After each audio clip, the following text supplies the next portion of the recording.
My name is Fraser. My name is Mark. And we are the hosts of the geekiest show alive.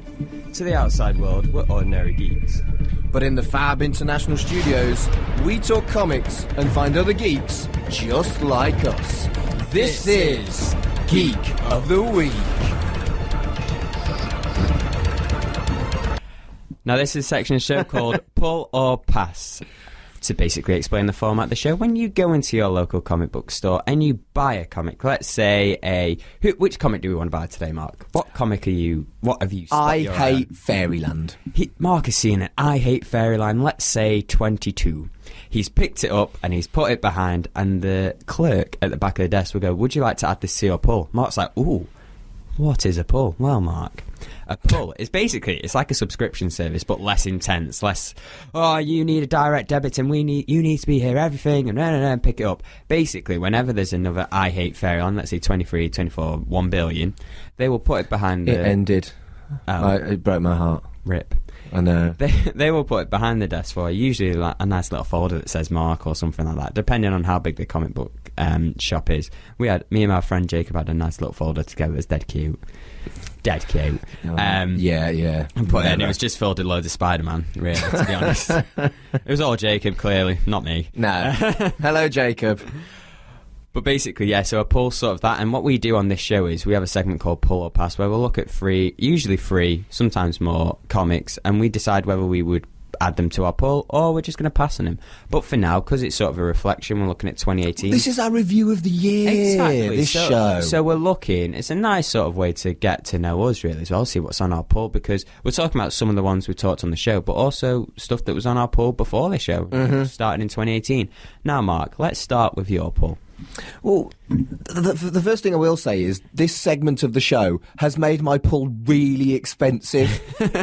Like, I was quite happy in my blissful ignorance of not knowing about amazing new stuff that was coming out and buying the trades when they but I can't go into my local comic book shop now because I need to mortgage my house. You're just there with like a wig and a fake moustache and like keeping your hood down. Like, I'm incognito. I just wanted to have a look what's out this week. Oh my goodness, there's so much more stuff I want to add. There was if I go past the desk, they'll make me pay for my pull. There was some wretched stuff on Pull or Pass this year. Yeah, we're probably going to talk There was some exceptional stuff. I mean, for me, Self-Made was wonderful. Clever sci-fi. You stole it right from me. Go on. Like clever sci-fi that made you leave with lots of questions, and I just pulled that because I want to know what happens. It was perfect. We talked about it on the show, and it was just like that first issue was a perfect sort of like, it got you what you wanted to, it got all the information you need to carry on with the story. Yep. And we talked a lot about image and a lot. Just to sort of include the past part of this segment of the show, we've passed on a lot of stories just because that first comic didn't set up the world for us, and it was just like, we know, like you say, like you've even said that you'd take it on a trade or you try it, but like in trade format, but as a pull or pass, it's got to be a pass because you don't set up that world. Yep. But that did it great and ended on such a nice cliffhanger that made you want to keep on reading. And I was pleasantly surprised by the IDW Judge Dredd stuff. I'd actively avoided it because I'm a fan of 2000 AD and I didn't want the Americans to get their hands on it. And you made me read it and it was really good. I was like, okay. This is just you being a British snob then, is it, Mark? and well, British and snobby. It's two things I'm good at. Yeah, that's your go-to. It's your calling card. It's what it says below you. Very do British, introductions. very Mark Adams, snobby. British and snobby. And, I have no problems with this. I know who I am. And so, yeah, that was a pleasant surprise. And we read Shuri, which I know we did for the pilot that wasn't aired, and that was I didn't feel like there was enough of that character, or enough about that character to have her own title, and I was wrong, and that was great. Pleasantly surprised. Yeah, I was pleasantly surprised by Shuri. That was a good book. I dug that, and it's cool. Marvel has started doing that now. They're sort of giving loads of characters from the films or loads of side characters their own sort of stories. Like a Winter Soldier one's got one. And someone else from Black Panther's got one, but I can't remember off the top of my head. But it's just great to see, really. More books. And yeah, absolutely. And Bitter Root was another one that I just loved. A comic book about race and social justice that reminds me of my favourite author, a woman called Octavia Butler. And I just loved it. I loved that comic book, and I'm really excited to just read it all and give me more now, please. Oh, class. Now, when I go through Pull or Pass, this show has changed me. I've been checking out more sort of Image and sort of different books because of the way we run Pull or Pass. So when I look at my pre-show pull, I'm like, oh, this is very, like I said, childlike, Marvel, DC, much Archie, Spider-Man. Very, very much Spider-Man. And it might just be swell enough to touch upon the many Spider-Man that there's been. Chip Zdarsky is doing amazing, spectacular. Amazing Spider-Man. Dan Slott finished off his run and it was incredible. We got Red Goblin, a mix of Carnage and Green Goblin, which was crazy. Yeah, that's crazy cool.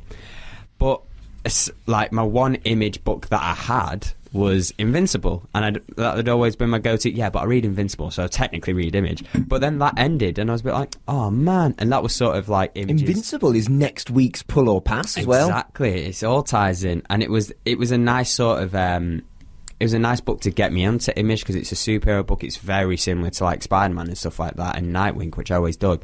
And interestingly enough, the team that worked on that are now working on the Amazing Spider-Man book. So I'm really enjoying that, and I'm looking forward to what comes in 2019 because each different writer on Spider-Man and on like other like Batman and stuff like that, they always bring something new, and I'm always excited to enjoy it. One thing I really enjoyed as well, speaking of Chip Zdarsky, it was Marvel's 2-in-1. It was Human Torch and The Thing, and this was incredible because it was bringing the Fantastic Four back. But that's old school as well. Yeah, that's like 70s stuff. Marvel 2-in-1. Oh no, it was fantastic. Ruined the. I just said fantastic. What a knob. But it really was. It was this buddy comedy, and it dealt with grief and stuff like that. And it was so good to see. And like the dynamic between the two was incredible. And then we did get the Fantastic Four return. Dan Slott was sort of working on that. And I'll be honest, I think Marvel 2-in-1 did Fantastic Four better than the Fantastic Four. Don't get me wrong, great book. Glad they're back, and it's interesting what they're doing with it. But yeah, Marvel 2-in-1 really did incredible with it.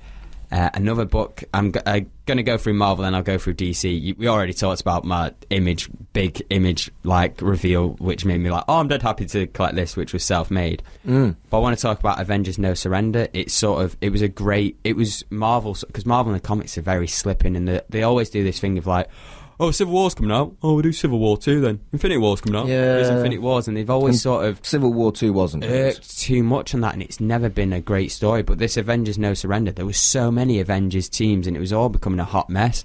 But this was a weekly series. It was very reliable. It came out every week. The art and stuff, the stories were fantastic. It was touching on characters who hadn't been touched up upon before, but still gave you that Avengers feeling.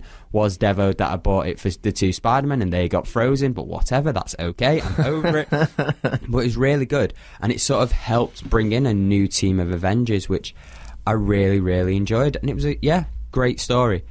We can touch a bit upon Infinity Warps, but we might have to give that a miss if you want our opinions on it. We had a whole pull or pass on it, and we forced ourselves to get one of the amalgams. And again, that's sort of the Marvel you didn't have like. I want to say it was lazy, but it's the laziness, but it's still irking. It's a title that gave me so much heartache because it started off fantastic, and it was very important in DC's rebirth was Titans, the return of Wally West. That team dynamic was incredible, but it seems like DC got more and more disinterested in it, which really irks me. And I want to say there was highlights for 2018 with Titans, don't get me wrong. They did incredible stuff with Wally and Dick Grayson and just the whole team up. Roy Harper as well, Speedy, Red Arrow, whatever you want to call him, was great in it, and sort of like there's trauma and stuff he was going through. Was it great? And it partly led into Heroes in Crisis now, and they're doing stuff with Wally and that, which is a bit like, oh, come on.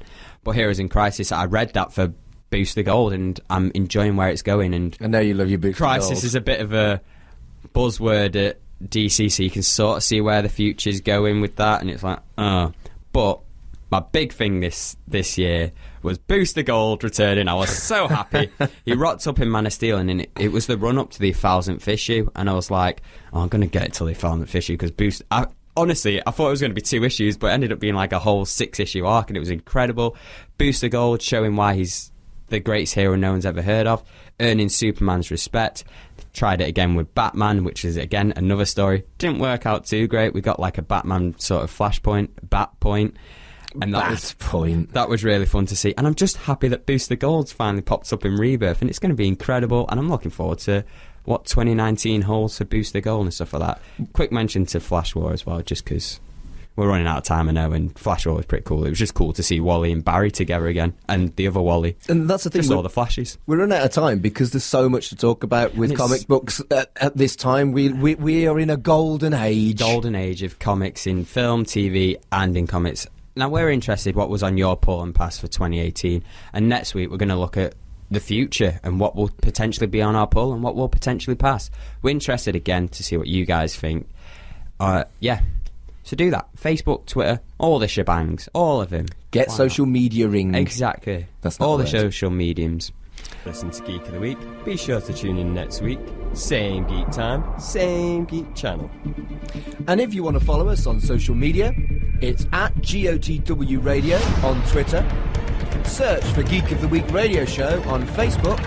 And to listen again, it's www.mixcloud.com/Geek of the Week Radio Show.